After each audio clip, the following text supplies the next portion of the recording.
Isabella! Caris, darling. Sorry, I had to change the time of the call. We went to a matinee of our friend's amateur ballet. Instantly sounds dangerous.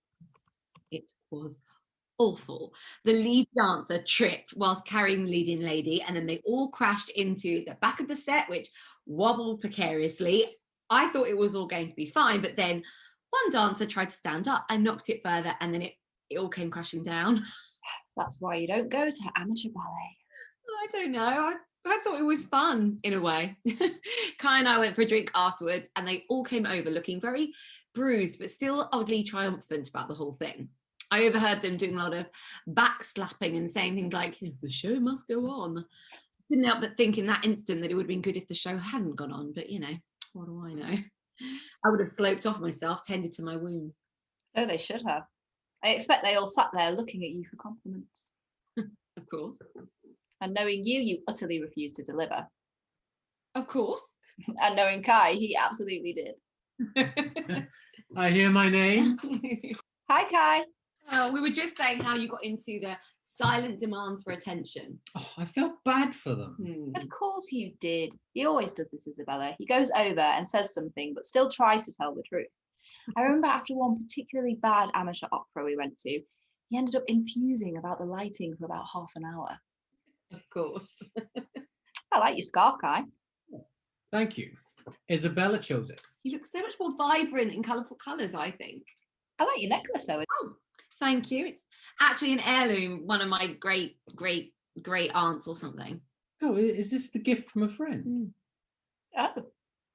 Oh, yeah, there's this mysterious engraving. To Francis from Harriet, whoever she was. Goodness. I'd like to imagine they were lovers, although they were probably just friends. Oh, we've got some news, Caris, by the way. Oh. Oh, congratulations! I may be the only person who's been proposed to immediately after seeing an entire cast and set collapse to the ground in a cloud of smoke. It felt like the right time. How lovely! Although I can't say I'm surprised. Yes, well, third time lucky. Oh, I forgot you were married twice before. They didn't last long, though. I'm not a murderer, Caris. They were older. Kai is practically a toy boy in comparison. Oh, this is such lovely news. Will you get married in your hometown? Yeah, I think so, yes. It's Bath, isn't it? Yeah. The wife of Bath. That's you. That's me.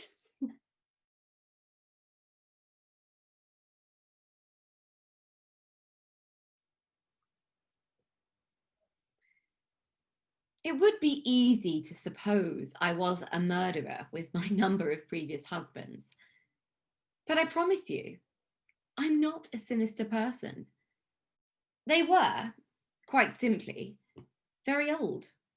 Both in their 80s, both fabulously rich. Marcus, an architect in his time, and Jeremiah, I know, a Harley Street doctor. They'd both died very rapidly after marriage. The thing is, I've always liked sex. I've always been good at it.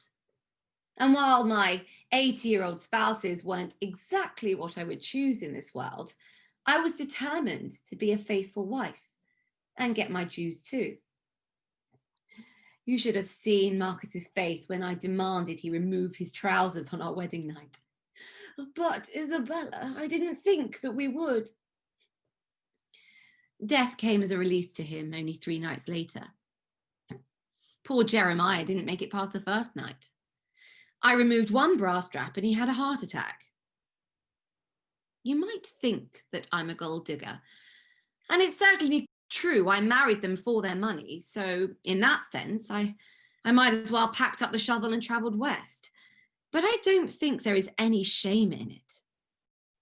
I was prepared to be a devoted and passionate wife.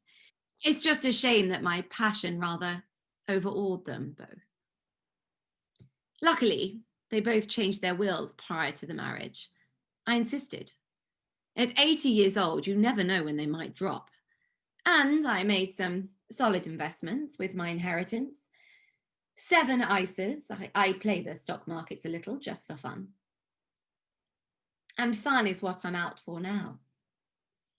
I met Kai in a dingy Soho bar, looking a bit dog-eared and miserable, but wearing a dashing pink scarf and holding a lovely dog under his arm. And I thought, why not? So I did. I'm still not sure if I did it mostly for him or the dog. A woman should not sit and wait for life to happen to her. If she does that, the chances of life doing anything are infinitely slim. It's the taking part that matters.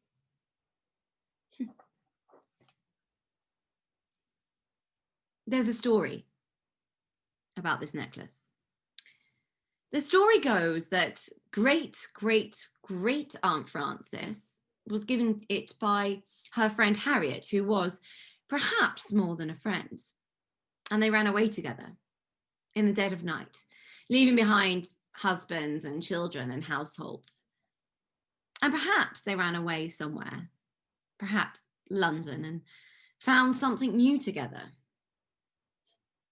The story is rumour. I spent some time digging into the genealogy of it, and unfortunately there is nothing to confirm or deny the story.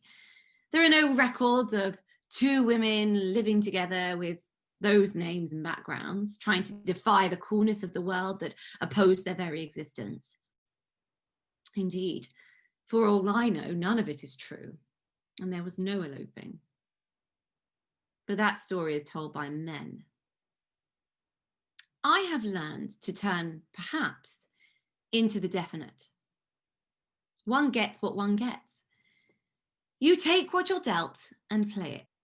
And if you're really good and daring, then you don't just survive, you thrive. And look at me, thriving.